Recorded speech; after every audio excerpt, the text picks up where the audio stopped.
ஓம் சாந்தி 16/6/2020 சாக்கார முரளி.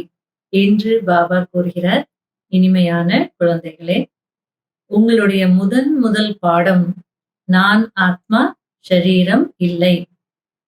ஆத்மா அபிமானியாகி இருங்கள், அப்போது பாபாவின் நினைவு இருக்கும். கேள்வி: குழந்தைகளாகிய உங்களிடம் உள்ள எந்த ஒரு மறைமுகமான பொக்கிஷம் மனிதர்களிடம் இல்லை. பதில்: பகவான் தந்தை உங்களுக்கு கற்பிக்கிறார். அந்த படிப்பினுடைய குஷியின் மறைமுகமான பொக்கிஷம் உங்களிடம் இருக்கிறது. நாம் படித்துக் கொண்டிருப்பது எதிர்கால அமர்லோகத்திற்காக, இந்த மரண லோகத்திற்காக அல்ல என்பதை நீங்கள் தெரிந்திருக்கிறீர்கள். பாபா சொல்கிறார், அதிகாலையில் எழுந்து நடமாடுங்கள், உலாவுங்கள், ஆனால் முதல் பாடத்தை மட்டும் நினைவு செய்யுங்கள். அப்போது குஷியின் பொக்கிஷம் சேமிப்பு ஆகிக்கொண்டே இருக்கும். அடுத்தது முரளியில் பாபா கூறுகிறார், தந்தை குழந்தைகளை கேட்கிறார், குழந்தைகளே, ஆத்மா அபிமானியாகி அமர்ந்திருக்கிறீர்களா? தன்னை ஆத்மா என்று உணர்ந்து அமர்ந்திருக்கிறீர்களா? ஆத்மாக்களாகிய நமக்கு பரமாத்மா தந்தை படிப்பித்துக் கொண்டிருக்கிறார். நாம் இந்த ஷரீரம் அல்ல, ஆத்மா என்று குழந்தைகளுக்கு நினைவு வந்திருக்கிறது. குழந்தைகளை ஆத்மா அபிமானிகளாக ஆக்குவதற்கு எவ்வளவு உழைப்பு செய்ய வேண்டியதாக இருக்கிறது. குழந்தைகளால் ஆத்மா அபிமானிகளாக இருக்க முடிவதில்லை. அடிக்கடி தேக அபிமானத்தில் வந்து விடுகிறீர்கள். ஆகையால் ஆத்மா அபிமானியாகி இருக்கிறீர்களா என்று பாபா கேட்கிறார். ஆத்ம உணர்வில் இருந்தால் பாபாவின் நினைவு வரும். தேக உணர்வில் இருந்தால் லௌகீக உறவினர்களின் நினைவு வரும். ஆகையால் முதலில் நான் ஆத்மா என்ற இந்த வார்த்தையை நினைவில் வையுங்கள். ஆத்மாவாகிய எனக்குள் 84 பிறவிகளின் பார்ட் பதிவாகி இருக்கிறது. இதை உறுதி செய்து கொள்ள வேண்டும். அரைக்கல்பமாக நீங்கள் தேக உணர்வில் இருந்திருக்கிறீர்கள். இப்பொழுது சங்கம யுகத்தில் மட்டும்தான் குழந்தைகளை ஆத்ம அபிமானிகளாக மாற்றப்படுகிறது. ஷரீரத்தினுடைய தந்தையை நினைவு செய்வதற்கு ஒருபோதும் சொல்லிக் கொடுக்கப்படுவதில்லை. ஆகையால் பாபா சொல்கிறார், இப்பொழுது பாரலௌகிக தந்தையாகிய என்னை நினைவு செய்யுங்கள், ஆத்ம அபிமானி ஆகுங்கள். இதை புரிய வைத்துக் கொண்டிருப்பது யாரு? ஆத்மாக்களின் தந்தையாகிய நம்முடைய தந்தைதான். தந்தையே வாருங்கள், வந்து எங்களை இந்த துக்கத்திலிருந்து விடுவியுங்கள் என்று யாரை அனைவரும் நினைவு செய்கிறார்களோ அந்த தந்தைதான் புரிய வைத்துக் கொண்டிருக்கிறார் என்று குழந்தைகளாகிய உங்களுக்கு தெரியும். இந்த படிப்பின் மூலம் நாம் எதிர்காலத்தில் உயர்ந்த பதவி அடைவோம். இப்பொழுது நீங்கள் புருஷோத்தம சங்கம யுகத்தில் இருக்கிறீர்கள். இந்த மரண உலகத்தில் இப்பொழுது முற்றிலும் இருக்கக்கூடாது. நம்முடைய இந்த படிப்பே எதிர்கால 21 பிறவிகளுக்காகத்தான். நாம் சத்யுக அமர்லோகத்திற்காக படித்து கொண்டிருக்கிறோம். பாபா நம்மை புருஷோத்தமர்களாக மாற்றிக்கொண்டிருக்கிறார். என்னை நினைவு செய்யுங்கள், அப்போது நீங்கள் புருஷோத்தமர்களாக மாறிவிடுவீர்கள் என்று பாபா சொல்கிறார். நான் வந்திருப்பதை மனிதர்களை தேவதைகளாக மாற்றுவதற்கு. நம்முடைய ஆத்மாவிற்குள் 84 பிறவைகளின் பார்ட் பதிவாகி இருக்கிறது என்று உலகத்தினருக்கு தெரியாது. பக்தி மார்க்கம் வேறு, ஞான மார்க்கம் வேறு.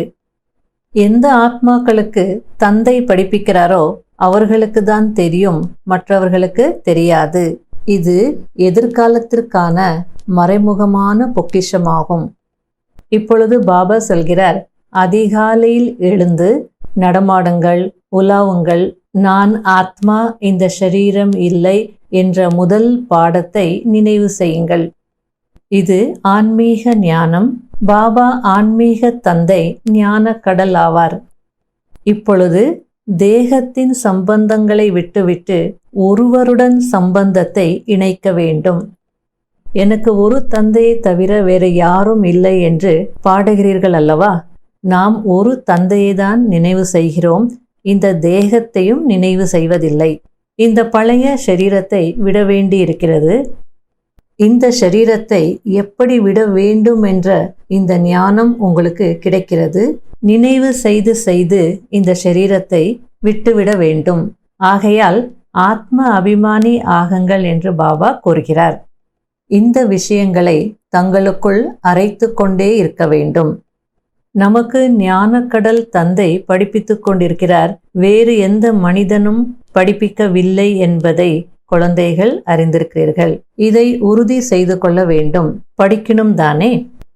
சத்தியுகத்திலும் தேகதாரிகள் தான் படிப்பிக்கிறார்கள். இவர் தேகதாரி அல்ல. நான் இந்த பழைய சரீரத்தை ஆதாரமாக எடுத்துக்கொண்டு உங்களுக்கு படிப்பிக்கிறேன் என்று பாபா சொல்கிறார். என்னை தான் சர்வசக்திமான் என்று சொல்கிறார்கள். ஆனால் மாயாவும் குறைந்தது அல்ல, அதுவும் சர்வசக்திவான் தான். எங்கிருந்து விழ வைத்திருக்கிறது? யார் பழைய பக்தர்களோ, யாரெல்லாம் அதிகமாக பக்தி செய்திருக்கிறார்களோ அவர்களுடைய புத்தியில் இந்த ஞானத்தின் விஷயங்கள் பதிகிறது.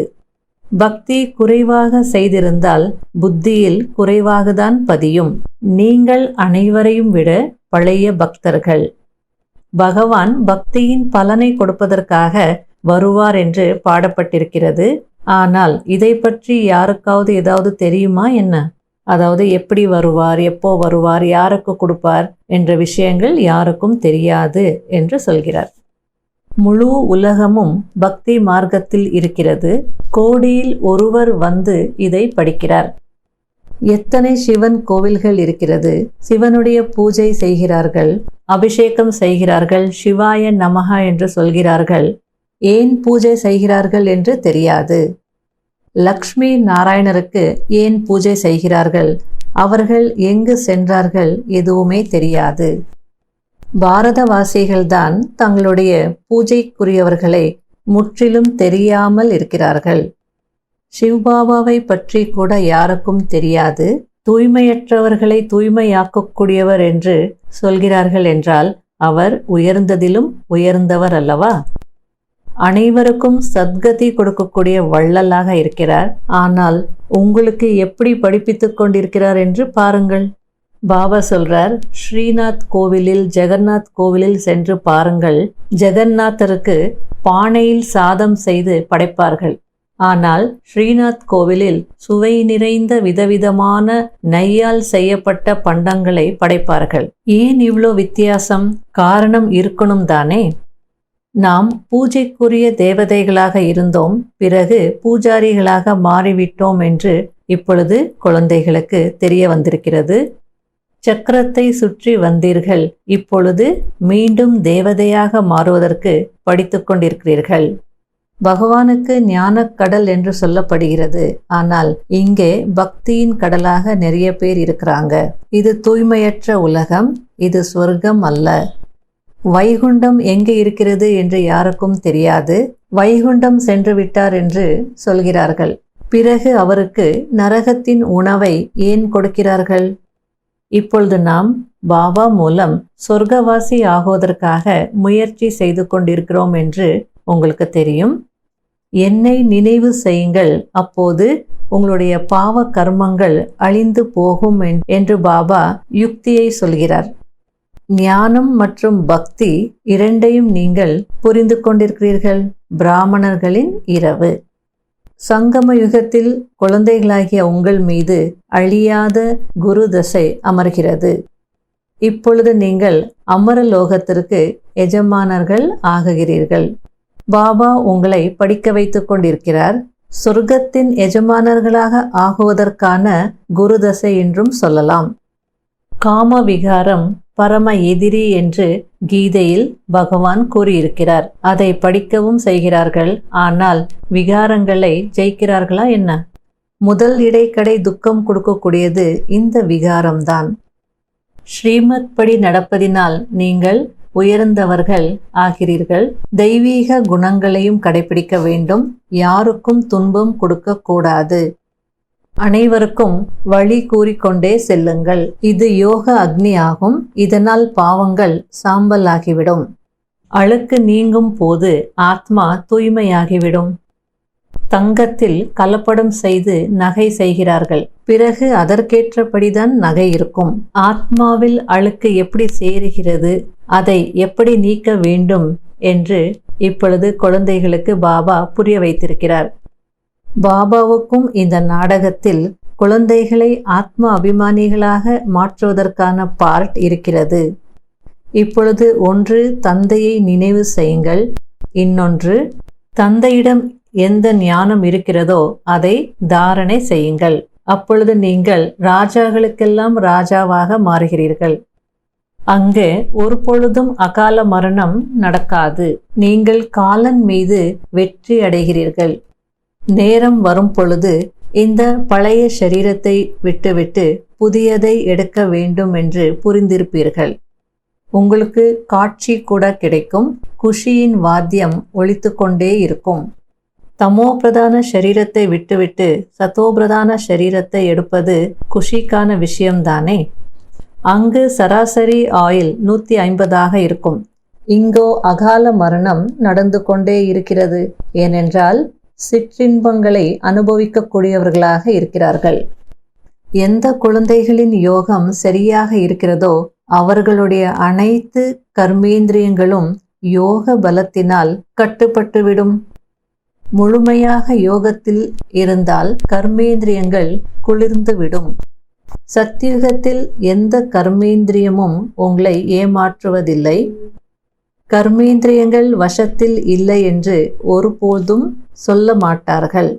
அப்படிப்பட்ட உயர்ந்ததிலும் உயர்ந்த பதவி அடைகிறீர்கள். பாபா இந்த மனித சிருஷ்டி மரத்தின் விதையாக இருக்கிறார். விதை இருப்பது மேலே, ஆகையால் அவரை நினைவு கூட மேலேயே செய்கிறீர்கள். சத்திய நாராயணரின் கதையினால் நரனிலிருந்து நாராயணர் ஆகிறீர்கள். பாபா ஒவ்வொரு விஷயத்தையும் தெளிவாக புரிய வைக்கிறார். கடைபிடிக்க வேண்டிய முக்கியமான சாராம்சம். முதல் பாயிண்ட், யோக பலத்தின் மூலம் தனது அனைத்து கர்மேந்திரியங்களையும் வசப்படுத்த வேண்டும். ஒரு ரிக்ஷபதி தந்தையின் நினைவில் இருக்க வேண்டும். உண்மையான வைஷ்ணவர் ஆக வேண்டும், அதாவது தூய்மை ஆக வேண்டும். 2வது பாயிண்ட், அதிகாலையில் எழுந்து நான் ஆத்மா ஷரீரம் அல்ல என்ற முதல் பாடத்தை உறுதியாக்க வேண்டும்.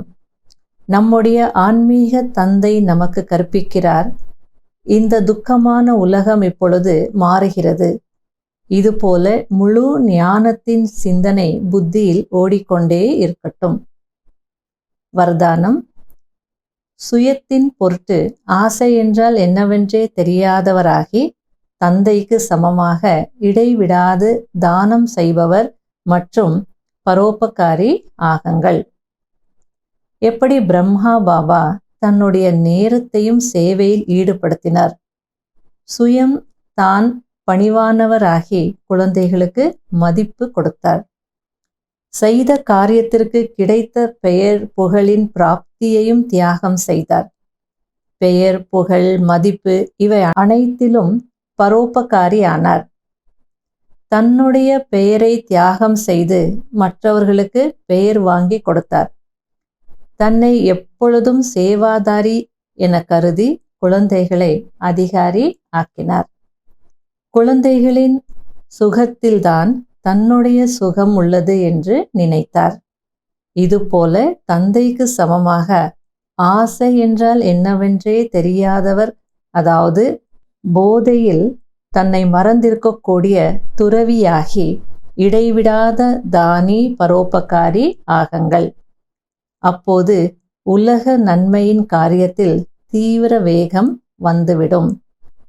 வழக்குகளும் பிரச்சனைகளும் முடிந்து போகும். ஸ்லோகன், ஞானம், குணம் மற்றும் தாரணையில் கடல் ஆகுங்கள். நினைவில் புள்ளி ஆகுங்கள். அதாவது ஹிந்தியில ரைமிங் வேர்ட்ஸ். சிந்து அப்படின்னா கடல், பிந்து என்றால் புள்ளி.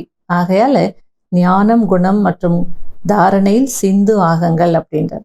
அதே நேரத்தில் நினைவில் புள்ளி ஆயிடுங்க. ஓம் சாந்தி. இன்றைய முயற்சிக்கான பாயிண்ட், நான் எல்லையற்ற பாராட்டுதாரி. அதாவது நான் எல்லையற்ற நடிப்பை நடிக்கக்கூடிய நடிகன். இந்த உலகமே ஒரு எல்லையற்ற நாடக மேடை. இந்த உலகம் என்ற எல்லையற்ற நாடக மேடையில் ஆரம்பத்திலிருந்து கடைசி வரைக்கும் நடிக்கக்கூடிய ஆத்மா நான், நடிகன் நான். ஆகையால் நான் எல்லையற்ற பாட்டுதாரி. இந்த எல்லையற்ற நாடகத்துக்கு அல்லது இந்த எல்லையற்ற நாடக மேடைக்கு சூரியன், சந்திரன், நட்சத்திரங்கள் இதெல்லாம் தான் லைட்ஸ். இதுல நான் நடிச்சிட்டு இருக்கிறேன். 4 யுகங்களிலும் எனக்கு பார்ட் இருக்கிறது. ஆகையால் நான் ஹீரோ பார்ட்டுதாரி. இப்போ சங்கம யுகத்துக்கு வரலாம். இந்த சங்கம யுகம் ஒரு சிறிய யுகம் அப்படின்னு சொல்லுவோம். இருந்தாலும் இது எல்லையற்ற யுகம் என்றே சொல்லலாம். ஏனென்றால் இந்த சங்கம யுகத்தில்தான் எல்லையற்ற தந்தையுடன் சம்பந்தம் கிடைக்கிறது. அந்த சம்பந்தம் அடையும் போது எல்லையற்ற பிராப்திகள் எனக்கு கிடைக்கிறது. அல்லது எல்லையற்ற படிப்பு நான் இங்கதான் படிச்சிட்டு இருக்கிறேன், எல்லையற்ற குறிக்கோள் இங்கதான் எனக்கு இருக்கிறது. ஆகையால எல்லையற்ற பிராப்திகள் அடையிறதுக்கான முயற்சி நான் செய்துட்டு இருக்கிறேன். அதாவது அரை கல்பத்திற்கான எதிர்கால பிராப்திகள் அடைவதற்கான முயற்சி நான் செய்துட்டு இருக்கிறேன். அதனால இது எல்லையற்ற யுகம் தானே. எல்லையற்ற தந்தையுடன் நடிச்சிட்டு இருக்கிற அப்படின்னா இது எவ்வளோ பெரிய ஒரு பார்ட், எல்லையற்ற பார்ட் அல்லது எல்லையற்ற நடிகன் நான் என்று சொல்லலாம். அதே நேரத்துல பாபா எல்லையற்ற ஒரு உலகத்தை ஸ்தாபனை செய்துட்டு இருக்கிறார். அப்ப நான் யாரு? பாபாவுக்கு உதவியாளர், எல்லையற்ற உதவியாளர் என்றே சொல்லலாம். எல்லாமே நம்ம பாபா காரியத்துல பயன்படுத்துறோம். உடல், மனம், பொருள், உள்ளுணர்வு, பார்வை, சொல், செயல் எல்லாமே இதுல வந்துடுறது. ஆகையால நீங்க லௌகீகத்துல இருந்தாலும் சரி, அலௌகீகத்துல இருந்தாலும் சரி, நம்ம சேவை வாழ்க்கை தான் வாழ்ந்துட்டு இருக்கிறோம். அதனால அந்த ஒரு பெருமிதத்துல இன்று நாள் முழுவதும் இருக்கணும். எப்போ நாம அந்த எல்லையற்ற நிலைக்கு வர்றோமோ, எல்லையற்ற சேவை செய்யறோமோ, அப்ப என்ன ஆகுதுன்னா எல்லைக்கு உட்பட்ட பந்தனங்கள் எல்லாம் விலகி போகுது. மேலும் எல்லையற்ற பிராப்திகள் அடையும் போது எல்லைக்கு உட்பட்ட பிராப்திகள் எல்லாமே கிடைச்சிடுது. ஆகையால இன்று நாள் முழுவதும் நான் எல்லையற்ற நாடகத்துல நடிக்கக்கூடிய எல்லையற்ற நடிகன், பாபாவுடன் எல்லையற்ற ஸ்தாபனைக்கு நான் உதவியாளன் என்ற நினைவில் ஒவ்வொரு கர்மாவும் செய்யணும், ஒவ்வொரு அடியும் எடுத்து வைக்கணும்.